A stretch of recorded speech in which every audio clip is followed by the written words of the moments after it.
Have you just recently messed up like big time? Like maybe you failed and you're like, why does this always happen to me again?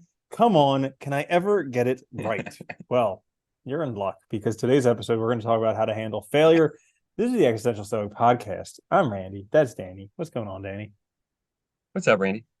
Danny, do you think it is possible? Okay, we're just philosophizing here. Do you think it's possible to actually live a meaningful life without failing? Oh, failing.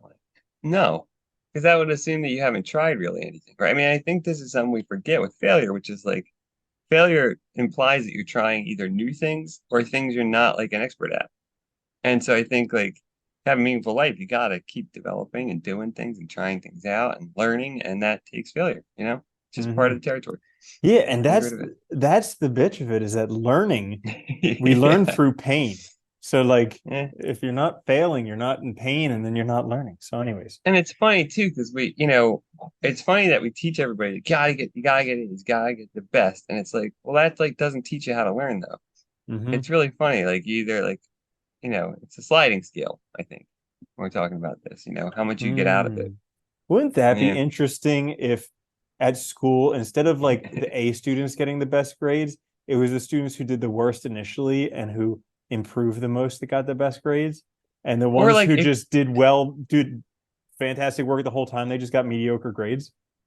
or if you did fail, if you had an opportunity to like redo things and learn from it rather than being one and done. Like, yeah, there's lots of things we probably could do that would improve the But that wouldn't situation. make sense. Why would we do Nah, that? Yeah. let's keep the old system. All Yeah.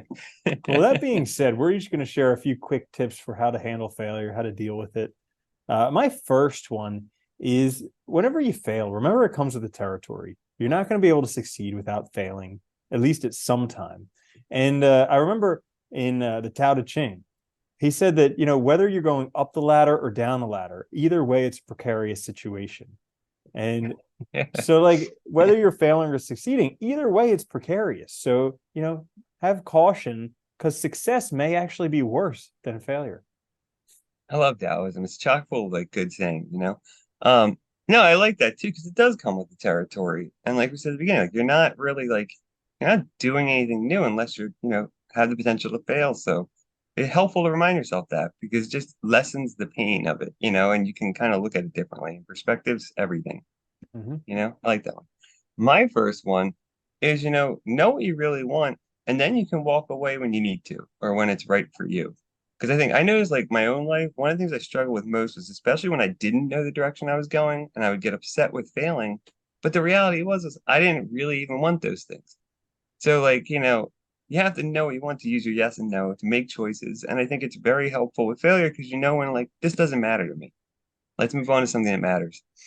Yeah, and I mean, that can sometimes be difficult to find out exactly what it is you want because sometimes you want something and then you actually start pursuing it, and then you realize, you know what? I really don't want it that much, Yeah, as much as I have to work for. So, yeah, that's a great one. it is a bitch, My isn't it? Yeah, right.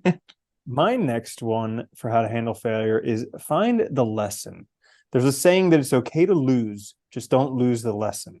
And this is important because we were talking about how failure is feedback. It's painful. Nobody likes it, but there's a reason that things didn't work out the way they were supposed to. So if you can find that, if you can learn from it, then you can get stronger. And the next time you attempt it, you'll have all this experience on your side. You won't be going at it from the same spot you were going at it before. So I think that's really important when you fail is taking the time to evaluate it and figure out what you can learn from it. Yeah, no, definitely. I think that's a really good one because that's like everybody who's an expert failed and learned from their mistakes, and then they avoid those mistakes in the future. They know how to get through them to over whatever. And I think that's the biggest thing is that, we're I think we're like trained to feel like a failure. That's it. You got to walk away because you can't do it. But it's like learning is a process of failing over and over again and learning from those mistakes. So if you keep that in mind, you haven't really, you're progressing still, even though it feels like a robot. Mhm. I Yeah, like I that really one. like that saying that the master has failed more times than the amateur has even attempted. Yeah, yeah. Because it's the truth, right? I mean, if you're Hmm. really good, you likely failed a million times. Like it's just how it is. Hmm. Yeah. My second one is, and that goes nicely with yours, which is just keep trying too.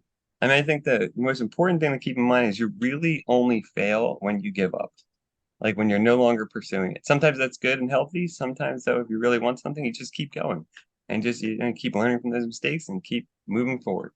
And you'll get there.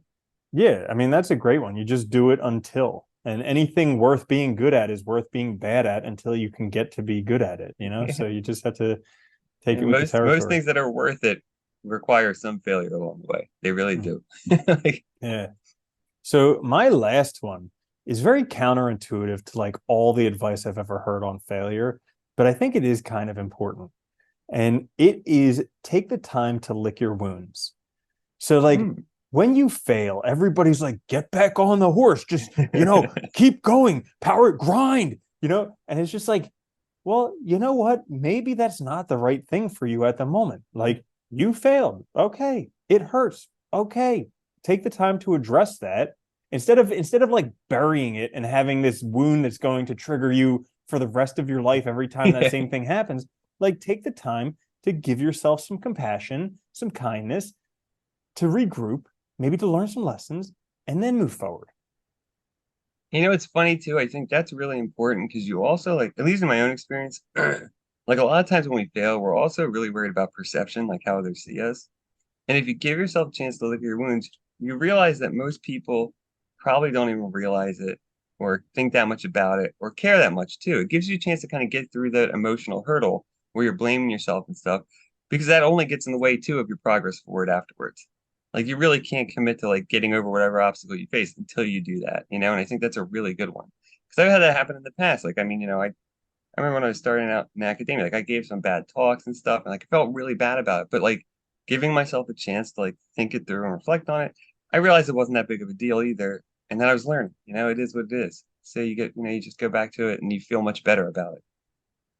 And nowadays It's that good. we're losing the attention span race to goldfish, they have longer attention spans than us. Yeah.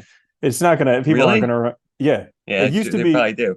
Yeah, goldfish have 8 second attention spans. People before the internet used to have 9 seconds. Now we're down to 7 second attention spans. So Oh God, yeah, really? so it's not likely that people are going to remember it for too long. No, no, it's gone instantly. Yeah. That's funny. My last one is, and this is similar to your learn from it, but it's a little different. Use it to overcome yourself. So what I mean by that is like, like when we face failures, like a lot of times it's like there's emotions involved, there's fear, there might be skills that we don't know, it might be experiences, whatever, but use that, reflect on it and understand, what can I do to not be that same person that fails that way again? How can I be the person that when I'm faced with this obstacle, I accomplish it? Think that through and use that as a way to then maybe learn what you need to, reflect on your situation, journal, give yourself time, whatever it is that you need, but do that and then find your way through and overcome yourself, be that new person. That one, that really hit me because I just had the thought that like most of our failures is because we're comparing ourselves to other people or like other ideas of what we Yeah. should be like for other people. Whereas if we were just comparing ourselves to ourselves, we'd be like, okay, I failed, but I still tried something more than I did before. So why am I upset? Yeah, right. I mean, like we're all trying to like progress. And so you progressed. Even if you failed, you still did, right? You found out something new, figured out things. So it's like, yeah, but we're so focused on, looking at the person that's 20 years more experienced than us and comparing ourselves to them that, we always feel like we're lacking. Hmm. Yeah. Stupid, stupid world. Yeah, stupid, stupid world. So there you have it. You're gonna fail no matter what you do. And instead of Yep. burying yourself in your bed and never never getting out into the world, you might as well just have some good coping strategies for failure. So I hope after listening to this episode today, you've learned how to handle failure. If you did enjoy the episode, give it a like, share, subscribe. Also, if you want to take a couple minutes, give us a good review on like Apple Podcast. That helps out so much. You We would know, appreciate like it. that, please. Yeah, absolutely. So until next time, this is the Existential Stoic Podcast. I'm Randy. That's Danny. I'll see you later, Danny.